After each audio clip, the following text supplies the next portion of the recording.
ليه ما ينفعش تبقى موظف لو انت ذكي؟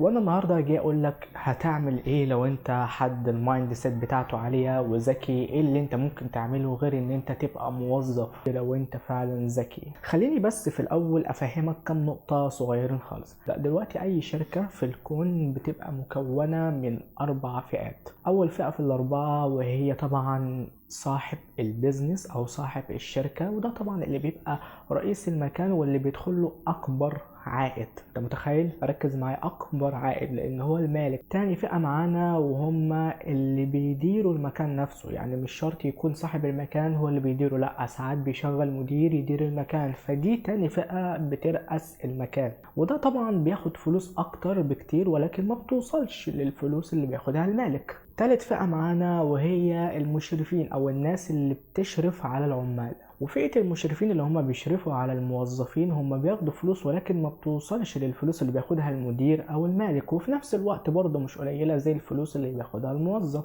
رابع فئة معانا وهي الموظف اللي بياخد اقل مرتب فيهم كلهم. طيب وانا ممكن اسألك سؤال بسيط وواضح، هو مين فيهم اكتر واحد بيتعب؟ يعني المدير مثلا اللي هو بيمانجمنت الموضوع بصفة عامة وهو قاعد في البيت، ولا المدير اللي هو بيشرف على المشرفين، ولا المشرفين اللي بيشرفوا على الموظفين، ولا الموظفين اللي بيشتغلوا الشغل نفسه؟ بكل تأكيد طبعا الموظفين هم اكتر ناس بيشتغلوا. لو جينا نبص للموضوع من جانب مادي هنلاقي ان الموظفين اللي بيشتغلوا اكتر شغل هم اقل ناس بتاخد فلوس، والعكس صحيح. المدير او مثلا المالك اللي بيبقى قاعد في البيت بيدير الموضوع كله من بيته هو اللي بياخد اعلى فلوس مقابل اقل تعب.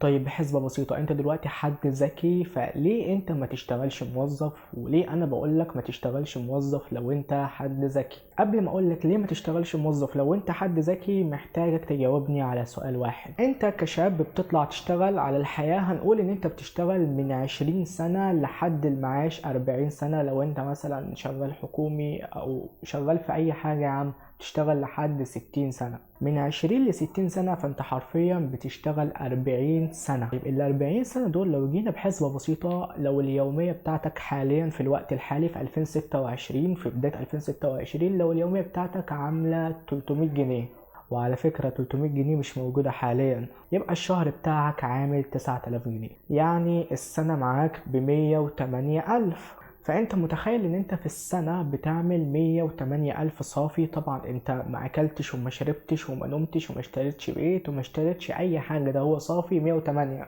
فتفتكر مثلا انت في ال40 سنة دول هتعمل كام؟ اضرب طبعا ال300 في ال40 سنة واخصم منهم التضخم ومعرفش ايه، وفي نفس الوقت الفلوس هتزيد ولكن مش بمقدار التضخم اللي هيحصل مقابل الزيادة. فغالبا انت هتعمل في ال40 سنة دول حوالي 4,300,000 4,350,000 في الرينج ده. يعني انت متخيل ان انت بعت عمرك ب4,300,000؟ انا عايزك بس تدرك قيمة عمرك اللي انت بتبيعه مقابل الفلوس. وانا هنا بتكلم بقول لو انت ذكي، والله الموظفين على عيني وعلى راسي، بس حتة ان انت تكون ذكي وتشتغل موظف فدي بصراحة حتة غبية جدا.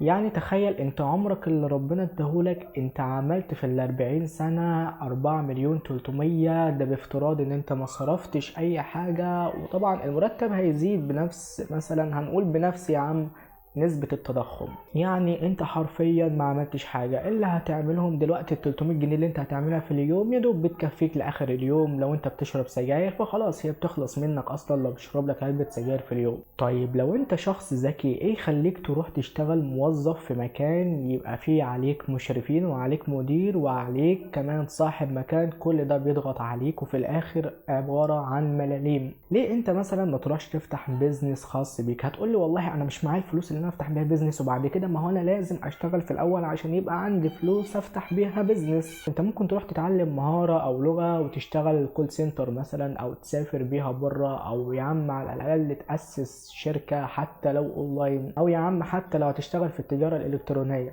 بس انت شخص ذكي، انت عارف تدير الموضوع، انت عايز تتعلم، انت عايز بجد تطلع لقدام لان انت فعلا شخص ذكي. هنا اقولك انت والله بتدفن نفسك فعلا لو رحت اشتغلت موظف في اي مكان. وبعدين انت لو شخص ذكي اساسا، انت الفلوس دي كلها مش هتعجبك وهتبقى فعلا رافض وهتروح تتعلم مهارات جديدة. هتقولي بس الموظفين مهمين ولازم الواحد يشتغل موظف، تخيل كل الناس سمعت كلامك. هرجع اقولك تاني كلامي موجه للناس الذكية فقط، اللي فعلا هي مقتنعة ان هي ذكية وتقدر فعلا تعمل فرق، مش لمجرد ان هي عايزة تشتغل لوحدها وخلاص. انما والله يا حبيبي الموظفين دول ما نقدرش نشتغل من غيرهم، لازم في اي مكان او اي منظمة يكون فيه موظفين، ولولا الموظفين مش هيكون فيه منظمة اصلا. ولكن الوظيفة دي انا بصنفها للشخص العادي فيما تحت، يعني لو هو شخص عايز يعيش حياة كريمة والجنيه اللي بيدخل له هو راضي بيه. وطبعا الرضا هنا بالفلوس، بكمية الفلوس ملهاش اي علاقة بالرضا الداخلي ان انت راضي.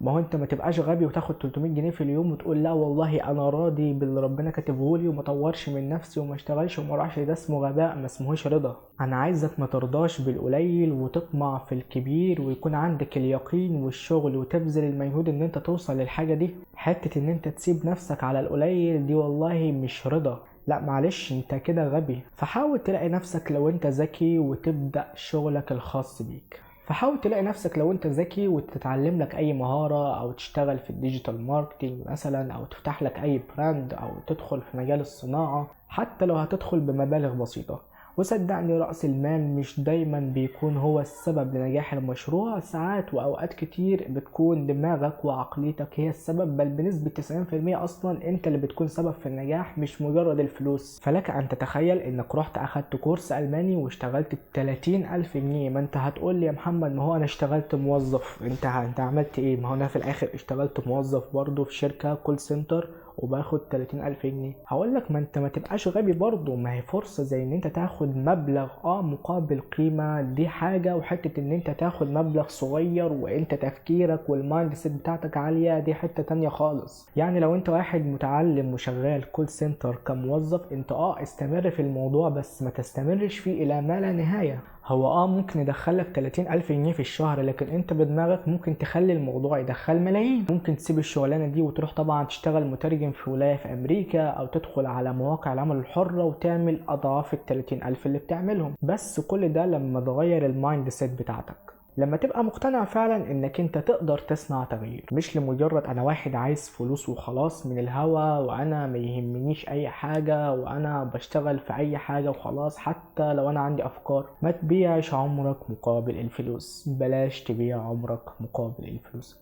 الفلوس اللي انت هتعملها على مدار 40 سنة شغل في ناس تانية بتعملها خلال اسبوع. فليه انت ما تبقاش الشخص ده لو انت فعلا ذكي؟ وانا هنا في الفيديو اصلا انا بخاطب الاذكياء اللي هم فعلا اذكياء، مش مجرد ناس عايز تشتغل موظفين وخلاص. فانا عارف الجمهور اللي بيتفرج على الفيديو ده دلوقتي هو فعلا عنده القابلية للتغيير، والا ما كانش ضغط على الزرار اللي يخليه يتفرج على الفيديو ويستنى معايا لحد دلوقتي. ما هو انت 100% طالما كملت معايا لحد دلوقتي يبقى انت فعلا ذكي، والكلام ده كله حرفيا ممكن ينطبق عليك. لكن لو انت الفيديو ده مش على هواك بمعنى اصح، فكمل في اللي انت فيه. لو بتاخد 10 جنيه في اليوم كمل عليها، انت كده كده تفضل طول عمرك موظف. فشكرا جدا ليك لان انت بتساعدنا احنا كناس اذكياء ان احنا نعمل فلوس وننام ونراقب عليك. والسلام عليكم ورحمة الله وبركاته.